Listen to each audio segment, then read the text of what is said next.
हाँ जी, नमस्कार। एक बार फिर से आप सभी का आपके अपने यूट्यूब चैनल पर मैं आपका दोस्त और वासुदेव हीरालाल सारस्वत। आज हम बात करेंगे फिर से जो एस ब्लॉक उस दिन हमने चालू किया था। उस एस ब्लॉक के अंदर हमने कुछ बातें की थी। जैसे कि उसका एक तो हमने बात की थी जनरल इलेक्ट्रॉनिक कॉन्फ़िगरेशन, जिसको हम कहते हैं सामान्य इलेक्ट्रॉनिक विन्यास की। उसके बाद हमने बात की थी आयनन ऊर्जा, आयनेशन एनर्जी। उसके बाद हमने इलेक्ट्रोपॉजिटिविटी, विद्युत धनात्मकता, और लास्ट में हम बात कर रहे थे घनत्व की। घनत्व बोले तो डेंसिटी। ठीक है। उसमें हमने कहा था कि जो डेंसिटी होती है वो होती है मास ओवर वॉल्यूम। ठीक है। उसमें हमने ये बात की थी जो ग्रुप वन है उसके जो सदस्य जो तत्व होते हैं वो हमने बात की थी, ये होते हैं लीना की रब से पर्याप्त। हमने कहा ऊपर से नीचे जाएंगे हम कहेंगे मास तो क्रमागत बढ़ता रहेगा। ठीक है। क्योंकि लगातार इलेक्ट्रॉन और प्रोटॉनों की संख्या बढ़ेगी तो हम कहेंगे कि जो मास है द्रव्यमान है वो तो बढ़ेगा। और नीचे जाने पर हम कहते हैं कि साइज में बढ़ोतरी होती है। जब साइज बढ़ेगा तो हम कहेंगे आयतन भी बढ़ेगा। ठीक है। लेकिन हम ये कहते हैं कि घनत्व के निर्धारण के अंदर जो द्रव्यमान है वो एक महत्वपूर्ण कारक है आयतन की तुलना में। ठीक है। तो हम कहेंगे नीचे जाने पर जब आपके द्रव्यमान की तुलना में आयतन है, ठीक है, वो क्या है, मुख्य कारक है। द्रव्यमान की तुलना में आयतन है वो क्या है, मुख्य कारक नहीं है। मुख्य कारक क्या है, द्रव्यमान। द्रव्यमान क्या है, मुख्य कारक है घनत्व के निर्धारण में। ठीक है। हम नीचे की ओर जाएंगे, हम कहेंगे द्रव्यमान बढ़ रहा है तो हम कहेंगे घनत्व है वो भी बढ़ेगा। लेकिन हमें एक अपवाद मिलता है यहाँ पे देखने को। जब हम सोडियम से पोटेशियम की ओर जाते हैं तो यहाँ पर द्रव्यमान की तुलना में आयतन है वो बहुत ज़्यादा बढ़ जाता है, और इसलिए हमें यहाँ पे जो घनत्व का जनरली हमें देखने को तो ये मिलना चाहिए था, लीना की रब से पर्याप्त। ठीक है। लेकिन यहाँ पे हमें अपवाद देखने को मिलता है, और हमें जो फाइनली जो हमें घनत्व का ऑर्डर मिलता है वो हमें ये मिलता है कि रब से, यानी यहाँ पे आना क्या चाहिए था, सोडियम की जगह पोटेशियम आना चाहिए, पोटेशियम की जगह सोडियम। लेकिन यहाँ पर होता क्या है कि जो आयतन है वो ज़्यादा वृद्धि कर लेता है द्रव्यमान की तुलना में, और हमें ये क्रम देखने को मिलता है। ठीक है। इसके बाद में हम बात करेंगे ऑक्सीकरण अवस्था की। ऑक्सीकरण अवस्था जो सामान्य इसकी ऑक्सीकरण अवस्था होती है वो हम कैसे निर्धारित करेंगे। हम कहेंगे इसका जो बाह्यतम कोश है, इसका बाह्यतम कोश है, उसके अंदर इलेक्ट्रॉन होता है एक। क्योंकि हम जो ग्रुप वन है उसका हमने सामान्य इलेक्ट्रॉन विन्यास क्या देखा था, NS1। यानी जो बाहरी S कक्षक है उसके अंदर एक इलेक्ट्रॉन उपस्थित है। ठीक है। यानी सामान्य अवस्था के अंदर ये क्या कर सकता है, एक ही इलेक्ट्रॉन त्याग कर सकता है। ठीक है। तो हम क्या करेंगे, इसकी जो ऑक्सीकरण अवस्था होगी वो क्या होगी, +1। ठीक है। जिसके हम दिखाते हैं सोडियम +1, लिथियम +1, पोटेशियम +1। ठीक है। ये यहाँ पे एक प्लस क्यों लगाते हैं, क्योंकि एक इलेक्ट्रॉन का त्याग कर सकता है। ठीक है। तो हमने आज एक बार वापस से पहले तो रिवाइज किया घनत्व को, जिसके अंदर हमने कहा कि घनत्व के निर्धारण में जो मुख्य कारक है वो क्या होता है, द्रव्यमान होता है। ठीक है। क्योंकि घनत्व क्या होता है, द्रव्यमान बट्टा आयतन। द्रव्यमान और आयतन का जो अनुपात है वही क्या होता है, घनत्व। ठीक है। यानी एकांक आयतन में उपस्थित द्रव्यमान को हम क्या बोलते हैं, घनत्व बोलते हैं। ठीक है। लेकिन हम कहते हैं कि जो द्रव्यमान है वो आयतन की तुलना में मुख्य कारक है घनत्व के निर्धारण में। ठीक है। चलिए इसके बाद हम आगे की ओर देखते हैं।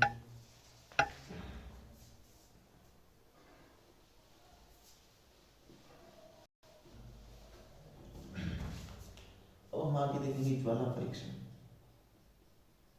ज्वाला परीक्षण जिसको हम इंग्लिश में बोलते हैं फ्लेम टेस्ट। फ्लेम टेस्ट के अंदर क्या होता है कि जब आपको एक अगर एक्सपेरिमेंट करना हो तो मैं आपको बता देता हूँ, एकदम सीधा सा सरल सा एक्सपेरिमेंट है। जब अपने नाई के पास कटिंग कराने के लिए जाते हैं तो वो अपने ऊपर स्प्रे से पानी छिड़कता है, तो आप उस स्प्रे के अंदर क्या करें, नमक डाल लें। ठीक है। पानी और नमक डाल लें, उसको अच्छे से हिलाएं, और बाद में आपको एक तकड़ी सी मोमबत्ती जलती हो उसके ऊपर धीरे से आप उसको प्रेस करें, तो आप देखेंगे उसकी जो ज्वाला है वो पहले अलग कलर की थी, अब एकदम गोल्डन कलर की होगी, गोल्डन येलो कलर की। ठीक है। ये क्यों होती है, क्योंकि इसके अंदर जैसे हम उस नमक के पानी को छिड़का तो नमक के अंदर क्या है, Na+ और Cl-। तो सोडियम के इलेक्ट्रॉन है, ठीक है, वो अचानक आगे जाएंगे तो उत्तेजित अवस्था में जाएंगे, तो उत्तेजित अवस्था से वापस से नीचे वाली अवस्था में आएंगे तो क्या करेंगे, रंग का उत्सर्जन करेंगे, यानी इलेक्ट्रॉन का क्या करेंगे, संक्रमण। और जब इलेक्ट्रॉन का संक्रमण हुआ तो क्या हुआ, रंग बढ़ता है। और हमने क्या कहा, इसने तो भाई ज्वाला परीक्षण दे दिया।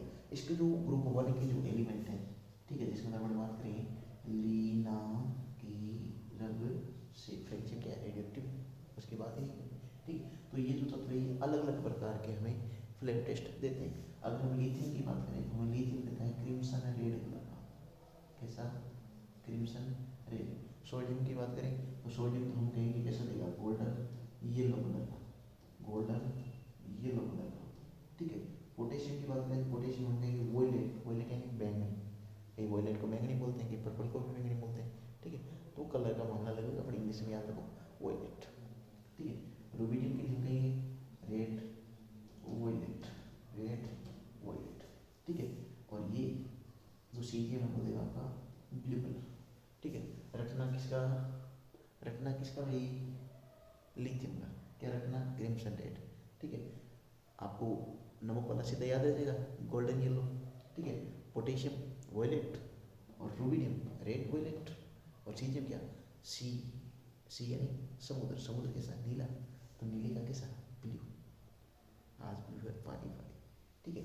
तो इससे हम ये याद रख सकते हैं आपसे, ठीक है। तो फ्लेम टेस्ट के अंदर क्या है कि भाई इनके यौगिकों को, ठीक है, या इनके लवणों को जब हम आग के साथ में जलाते हैं तो ये इनकी जो आग की जो ज्वाला है वो एक विशेष प्रकार का रंग प्रदान करती है, ठीक, वो ज्वाला है वो एक रंग देती है।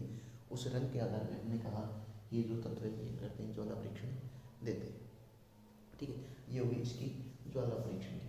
इसके बाद बात करें कि अगर हम इन मेटल को अमोनिया के अंदर डाल दें तो क्या होगा, ठीक है। अगर अमोनिया के विलयन के अंदर ये जो एलिमेंट है, जो धातु है, सारी सारी मैंने क्या बोला, जो ग्रुप 1 के एलिमेंट उनको क्या बोला, क्षार धातु बोला, ठीक है, एल्कलाइन मेटल। अगर इन मेटल को हम NH3 के अंदर डाल दें तो हमें क्या मिलेगा, ये कुछ इस प्रकार मिलेगा, M प्लस NH3 प्लस हमें मिलेगा इलेक्ट्रॉन NH3। यहाँ पर जो हम NH3 यूज लेंगे, हम इसको X प्लस वाई ले लेंगे तो इसका कुछ X अमाउंट यहाँ पे आ जाएगा, आपका वाई अमाउंट यहाँ पे आ जाएगा, ठीक है। अब देखो जब हम इन मेटल्स को अगर हम NH3 यानी अमोनिया के विलयन के अंदर डालें तो हमें क्या होगा कि ये कुछ ब्लू कलर का दिखाई देगा। और ब्लू कलर का दिखाई देने का कारण क्या है, इसके द्वारा अमोनीकृत इलेक्ट्रॉनों का मुक्त होना। भाई जैसे अमोनिया के अंदर डाला तो ये क्या करेगा, एक तो मेटल है वो अमोनिया के साथ कुछ अपना संकुल बना लेगा, कॉम्प्लेक्स बना लेगा, ठीक है।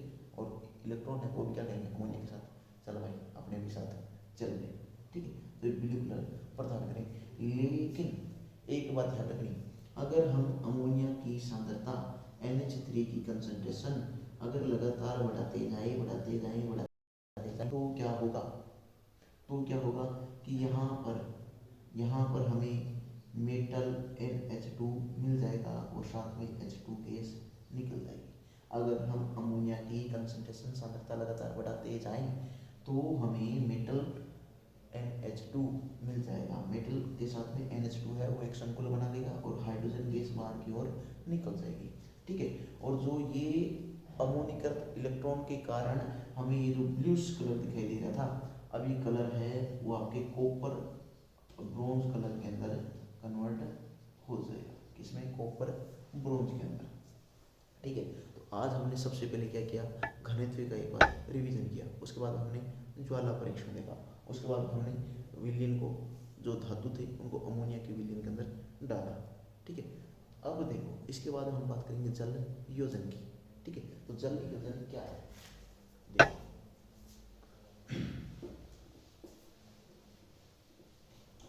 जल योजन